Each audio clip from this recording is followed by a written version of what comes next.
আসসালামু আলাইকুম ভিউয়ার্স। আশা করি সবাই আল্লাহর রহমতে অনেক অনেক ভালো আছেন। সাজ্জাদ ভাই ভিসা ইনফো ইউটিউব চ্যানেলের পক্ষ থেকে আপনাদের সকলকে স্বাগতম। সাথে আছি আমি মোহাম্মদ সাজ্জাদ হোসেন। আমাদের আজকের এই ভিডিওটিতে আপনাদের সঙ্গে শেয়ার করব স্পন্সরশিপ ভিসা সম্পর্কে। ঠিক আছে? আপনারা অনেকেই বিদেশে প্রবাসী হিসেবে যেতে চান। অনেকেই ইউরোপে থাকেন, তাদের ইচ্ছা হয় অস্ট্রেলিয়া বা আমেরিকা বা কানাডার মতো দেশে যাওয়া। অনেকেই মিডল ইস্ট বা এশিয়ার বিভিন্ন কান্ট্রিতে প্রবাসী হিসেবে রয়েছেন। সেখান থেকে আপনারা ইউরোপ, অস্ট্রেলিয়া, কানাডা বা ইউএসএ যেতে চান। ঠিক আছে? অর্থাৎ ফার্স্ট ওয়ার্ল্ড কান্ট্রিতে মুভ করতে চান। এখন এই মুভ করার জন্য বেশ কিছু ভিসা ক্যাটাগরি রয়েছে। ঠিক আছে? একটা ভিজিট ভিসা, যেটা আপনি ভ্রমণ করার জন্য যেতে পারবেন।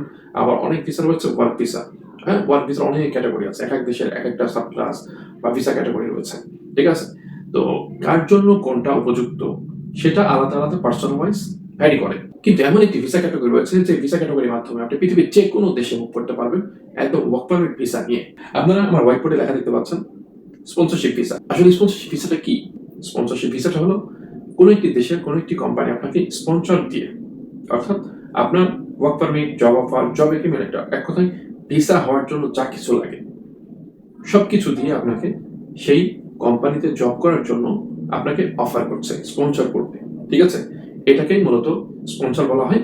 আর এই ভিসার মাধ্যমে বিভিন্ন দেশের বিভিন্ন মানুষ প্রবাসী হিসেবে বিভিন্ন কোম্পানিতে কাজের জন্য গিয়ে থাকে। আর এই প্রসেসের মাধ্যমে যদি কেউ যেতে পারে তাহলে তার কোনো এজেন্ট বা দালাল ধরতে হয় না। সরাসরি যেই ব্যক্তি চাকরি করবে এবং যে ব্যক্তি নিয়োগ দিবে, অর্থাৎ কোম্পানি এবং এমপ্লয়ি দুজনের মধ্যে সরাসরি কানেকশন হয়, যোগাযোগ হয়। ঠিক আছে? কোম্পানি কি করে এক্ষেত্রে? স্পন্সরশিপ ভিসা দেওয়ার ক্ষেত্রে আমাকে মনে করেন একটা কোম্পানি জব দিবে। ঠিক আছে? তাহলে সে কোম্পানি কিন্তু আমাকে খুঁজে খুঁজে বের করবে না, আমাকে কোম্পানি খুঁজে খুঁজে বের করতে হবে। ধরুন আমি অস্ট্রেলিয়াতে একটা এগ্রিকালচার কোম্পানিতে স্পন্সরশিপ ভিসা নিয়ে যাবো। ঠিক আছে? তো আমাকে কি করতে হবে? অস্ট্রেলিয়ার যে টপ রেটেড এগ্রিকালচার কোম্পানিগুলো আছে সেই কোম্পানিগুলোকে আমাকে খুঁজে বের করতে হবে। এরপরে সেই কোম্পানিগুলোতে আমার সিভি, আমার কভার লেটার, আমার জব এক্সপিরিয়েন্স সার্টিফিকেট সহ যে আদার্স ডকুমেন্টস গুলো লাগে সেই ডকুমেন্টস গুলো সহ কোম্পানিতে আমাকে আবেদন করতে হবে। কিসের জন্য? জবের জন্য। শুধু একটা দুটো আবেদন করলে হবে না, আপনাকে হয়তো একাধিক বিভিন্ন কোম্পানিতে আবেদন করতে হতে পারে। তবে নিরাশ হওয়া যাবে না, আপনাকে আবেদন করতে থাকতে হবে। আবেদন করতে থাকলে একটা না একটা কোম্পানি আপনাকে চয়েস করবেই। ঠিক আছে? আপনাকে প্রথমত আপনার CV, cover letter, experience certificate এগুলো দিয়ে আপনাকে বিভিন্ন কোম্পানিতে আবেদন করতে হবে অস্ট্রেলিয়াতে। ঠিক আছে? আপনি যেই ক্যাটাগরিতে আবেদন করেন না কেন। আমি মনে করেন এগ্রিকালচারে আবেদন করব, আরেকজন করবে কনস্ট্রাকশন সেক্টরে, আরেকজন করবে হোটেল সেক্টরে, আরেকজন করবে ইঞ্জিনিয়ারিং সেক্টরে। ঠিক আছে? এরকম অনেক ক্যাটাগরি আছে যে ক্যাটাগরির মাধ্যমে আপনার সিভি, আপনি কভার লেটার, আপনার জব এক্সপিরিয়েন্স সার্টিফিকেট দিয়ে সেই কোম্পানিগুলোতে আপনি আবেদন করতে পারবেন। কোম্পানিগুলোতে আবেদন করার পর কোম্পানি আপনার ডকুমেন্টসগুলো দেখবে। দেখার পর কোম্পানিগুলো যদি মনে হয় না এই লোকটা আমার জন্য পারফেক্ট, আমার কোম্পানির জন্য পারফেক্ট, তখন তারা আপনাকে একটা রিপ্লাই করবে ইমেইলের থ্রুতে। আপনি যেমন ইমেইলের থ্রুতে আবেদন করবেন সেই ফিরতি রিপ্লাই কোম্পানি আপনাকে করবে। যদি তারা আপনাকে সিলেকশন করতে চায়, আপনাকে ইন্টারভিউ দিতে চাইতে পারে, আপনাকে ইন্টারভিউ দিতে হতে পারে। আপনি এক দফা ইন্টারভিউ দিতে হতে পারে, 2 দফা, 3 দফা পর্যন্ত তারা ইন্টারভিউ নিয়ে থাকে। তবে ভাগ্য ভালো হইলে এক দফাতেও কনফার্ম হয়ে যায়। ঠিক আছে? সেখানে তারা আপনি যেই ক্যাটাগরিতে আবেদন করবেন সেই ক্যাটাগরি রিলেটেড আপনার কাছে অভিজ্ঞতা দক্ষতা আছে কিনা সেগুলো জাস্টিফাই করবে। ঠিক আছে? এবং আপনি সেখানে গিয়ে কাজ করতে পারবেন কিনা, সে কনফিডেন্ট আপনার ভিতরে আছে কিনা সেগুলো তারা জাস্টিফাই করবে। ঠিক আছে? সবকিছু ঠিকঠাক থাকলে কোম্পানি যদি আপনার প্রতি কনভিন্স হয়ে যায় তাহলে কোম্পানি আপনাকে একটা অফার লেটার দিবে। আপনার সঙ্গে জবের একটা এগ্রিমেন্ট লেটার হবে। জব এগ্রিমেন্ট লেটার হয়ে যাওয়ার পর কোম্পানি আপনার জন্য ওয়ার্ক পারমিটে আবেদন করবে। ওয়ার্ক পারমিটে আবেদন করার জন্য আপনার কাছ থেকে আপনার সিভি নিতে পারে, আপনার পাসপোর্ট নিবে, ছবি নিবে, আরো আদার যে ডকুমেন্টসগুলো লাগে সেগুলো আপনার কাছ থেকে নিয়ে আপনার জন্য অস্ট্রেলিয়ার গভর্নমেন্টের কাছে ওয়ার্ক পারমিটের জন্য আবেদন করবে। ঠিক আছে? গভর্নমেন্ট যদি ওয়ার্ক পারমিট দিয়ে দেয়, দেন তারা আপনাকে, যদি বিমান টিকিট অনেক কোম্পানি দিয়ে দেয়, অনেক কোম্পানি বিমান টিকিট দেয় না, আপনাকে সেই বিমান টিকিট নিয়ে তারপর যেতে হয়। তার আগে আপনি ওয়ার্ক পারমিট পেপারটা বুঝে নেবেন, অফার লেটার বুঝে নেবেন, এগ্রিমেন্ট লেটার বুঝে নেবেন। তারপর আপনার দেশে, আপনি বাংলাদেশে থাকতে পারেন, আপনি ইন্ডিয়াতে থাকতে পারেন, আপনি পৃথিবীর যে দেশে থাকেন না কেন সেই দেশের অস্ট্রেলিয়ান এম্বাসিতে আপনি আবেদন করবেন সকল ডকুমেন্টসগুলো নিয়ে। দেন অস্ট্রেলিয়ার যে এম্বাসি আপনাকে ভিসাটা দিবে সেই ভিসাটা নিয়ে আপনি অস্ট্রেলিয়াতে মুভ করতে পারবেন। ঠিক আছে? যদি সেখানে আপনি ফ্যামিলি ভিসার জন্য আবেদন করে থাকেন, তারা অ্যাপ্রুভ করে থাকলে আপনি ফ্যামিলি নিয়ে যেতে পারবেন, আপনি চাইলে নিজে একা একাও যেতে পারবেন। এই হলো মূলত স্পন্সরশিপ ভিসার টোটাল সিস্টেম। আর এই স্পন্সরশিপ ভিসার মাধ্যমে যদি আপনি অস্ট্রেলিয়া যেতে চান তাহলে আপনার টোটাল খরচটা কত হতে পারে?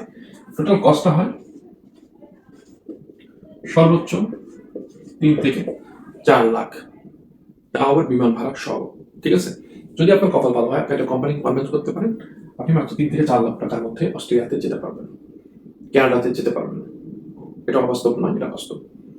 আপনি যদি এজেন্সি ধরতে চান 10 লাখ, 20 লাখ, 30 লাখ টাকা পর্যন্ত এজেন্সি যে বসে থাকবে। এই হলো এজেন্ট বা দালাল ধরে বিদেশ যাওয়া এবং একটা স্পন্সরশিপ ভিসার মাধ্যমে বিদেশ যাওয়ার মধ্যে পার্থক্য। এখন আপনি কিভাবে যেতে চান সেটা আপনার চয়েস। ঠিক আছে, স্পন্সরশিপ ভিসা কি, আশা করি টোটাল বিস্তারিত বিষয়টা আপনারা বুঝে গেছেন। এবং এই স্পন্সরশিপ ভিসার মাধ্যমে আপনি যে দেশে যেতে চান না কেন, আপনার কষ্ট কত হতে পারে আপনি সেটাও জেনে গেছেন। আর এই স্পন্সরশিপ ভিসার জন্য আপনার সব থেকে বেশি গুরুত্বপূর্ণ ডকুমেন্টস হলো সিভি, কভার লেটার। ঠিক আছে, আপনি যে দেশে আবেদন করেন কেন, অস্ট্রেলিয়া, কানাডা বা ইউরোপের যে কোনো দেশ, আপনাকে ওই দেশের স্ট্যান্ডার্ড হাই কোয়ালিটি সিভি এবং খাবারটা তৈরি করে আবেদন করতে হবে। ঠিক আছে, আপনারা যারা এগুলো রেডি করতে পারেন নিজেরা রেডি করবেন, আর যারা রেডি করতে পারেন না তারা আমাদের এই হোয়াটসঅ্যাপ নাম্বারে মেসেজ করবেন। শুধু মেসেজ করবেন, যারা সার্ভিস নেবেন তারা 019